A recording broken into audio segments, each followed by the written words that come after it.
Here we go. All right, shalom everybody. Welcome to a special Breaking Israel News interview. I'm Rabbi Tuly Weisz from Breaking Israel News, here today with my good friend and mentor, Sondra Oster Baras from the Christian Friends of Israeli Communities. So nice to see you and have you here today, Sondra. Well, it's great to be here. I laugh when you say mentor. That was a long time ago. Sondra, tell us just quickly a little bit about yourself and about CFOIC. Well, I'm originally from Cleveland, Ohio, and moved to Israel 35 years ago. And about 22 years ago, I founded an organization called Christian Friends of Israeli Communities, where we have been connecting Christians from all over the world with the Jewish communities here in Judea and Samaria. And I'm talking to you now from my office in Samaria. Okay, great.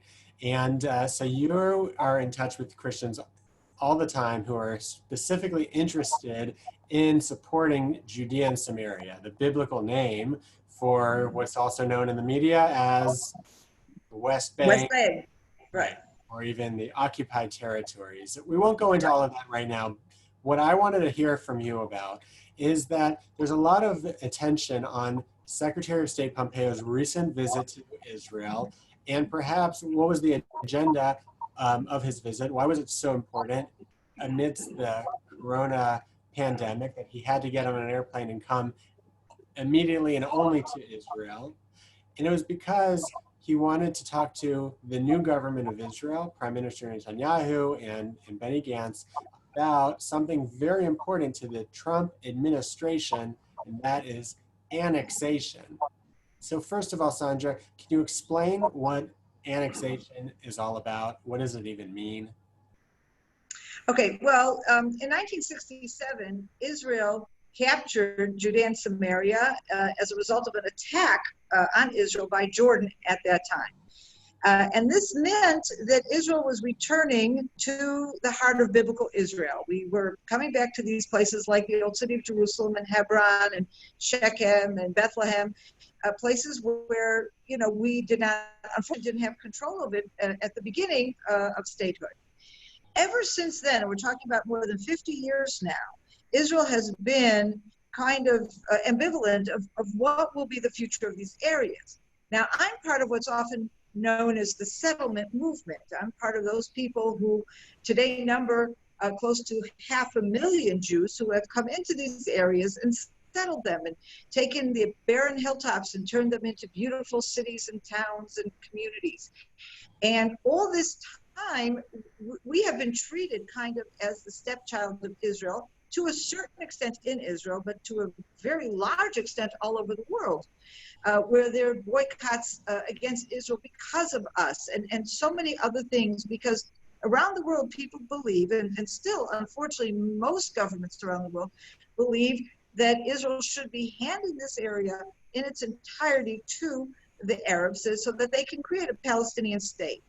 And this, of course, is anathema to us, because for us, we didn't conquer somebody else's land. We came back to our own biblical land, and thank God, God has blessed our efforts, and we have these wonderful communities. So annexation really is just Israel putting the legal finish on what in practice has been going on for most of these 50 years. That is Israel possessing, controlling this area, and people, Israelis, living there as full Israeli citizens. Once Israel annexes this area, though, it kind of makes a very important statement that Israel is basically saying in the clearest voice possible, we are here to stay, we are not leaving this at any time. Okay, so this has been an issue for 53 years. Why is it in the headlines right now? Well, I think two things really have developed. First of all, even those who are strong advocates of controlling the area, living in the area, the idea of annexation was a little bit troubling, even the biggest supporters, because we weren't sure what we would do with all the Arabs who are living here. And then in the process, we had this Oslo so-called peace process, which handed large parts of the area over to the Palestinian Authority, not as a state, but as some sort of autonomy. And as a result of all that, and of course of the failure of that process, more and more people in Israel begin to understand that it is critical that we annex the area. That also, if we want to advance peace, we have to make sure that the terrorists and the Arabs who want to throw us out of here realize that that's not an option, that they have to look at living with us in peace as opposed to trying to get rid of us. And these ideas have grown over the past 10 years, I would say, in Israel, translating what was until then just some kind of vague ideology into a very legal, practical step of annexation. And eventually, and I would say thanks to, in part to Naftali Bennett, who was the first mainstream politician to get behind this idea, and I think he and others like him ended up convincing Netanyahu that this was a wise step. But on the other hand, we had something else going on, and that is, for the first time in history, certainly first time since the State of Israel, we have an amazingly supportive American administration. President Trump has not only been more supportive of Israel than any other American president, but he has also taken some very bold steps. For example, the moving of the American embassy to Jerusalem, which had been, every foreign policy advisor had always advised the presidents against this, and here Trump did this. And so this opened up an opportunity for us. And indeed, Netanyahu and Trump had a meeting of the minds where Netanyahu presented this idea of annexation, and Trump embraced it. So Trump has embraced the message of annexation, and some are saying that Trump is particularly embracing the message of annexation, specifically because of his voter base and specifically his evangelical Christian voter base. Do you believe that's true? 100%. And one of the things that was particularly was an amazing kind of statement, and Israelis started to really understand the role of evangelical Christians in all of this, was at the ceremony that opened the embassy in Jerusalem, where the two speakers that were there on behalf of the U.S. government were two pastors. One of whom was John Hagee, someone who I have known personally for many years, and who has been a very vocal advocate for Israel.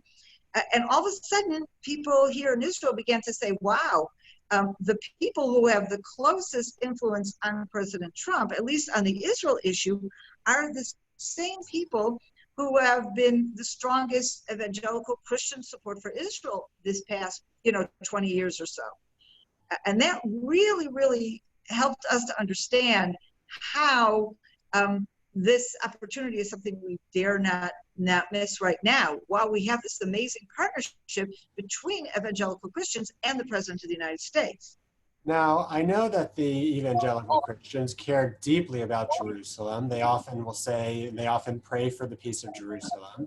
However, what about Judea and Samaria and annexation? Is that really on the radar screen of evangelical Christians? Oh, I believe it is. I've been talking only to Christians for 22 years now, only about Judea and Samaria. And I am always welcomed with incredible enthusiasm, both from Christians in the United States and actually from all over the world.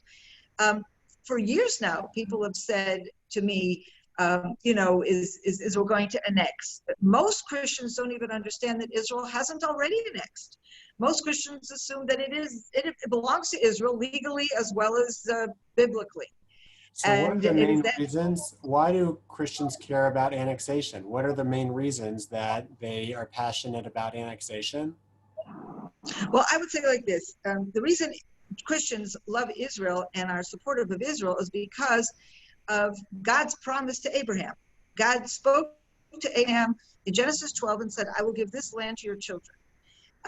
When that promise was made, he was actually standing in the middle of Samaria on a hilltop called the Oak of Moreh, right near the city of Shechem.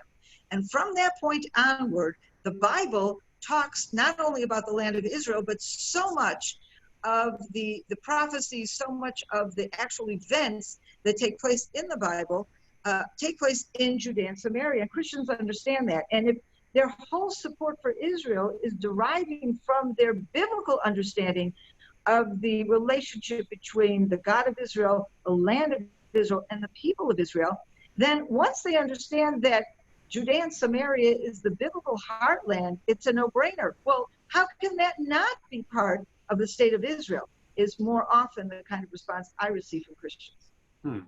And what do Christians who care about the biblical heartland and who care about annexation, what do you believe they should be doing right now? Well, I would love to see every Christian who loves Israel raise their voice in some format to make it known in public how they feel. Write to your senators or congressmen. Get your pastors to speak out about this in church. The reason this is happening is because Trump understood, and I think fairly so, understood that it is the Christian support, the very power base that he relies on, it is the Christians, that same power base, support annexation. And so now is the time when we need to have that understanding of Trump's reinforced. And if this is the word that's going on from churches and Christian congregations all over the United States, that's a word that will resonate powerfully within the halls of the White House. Well, Sondra, thank you so much. This is a complicated issue. You made it very simple, and I really appreciate it. Hopefully everybody watching this on Zoom and on Facebook Live also was able to understand the complex issue, and thanks for explaining it to us. So shalom, everybody. Thanks for watching. Thank you, Rabbi Tuly. Thanks for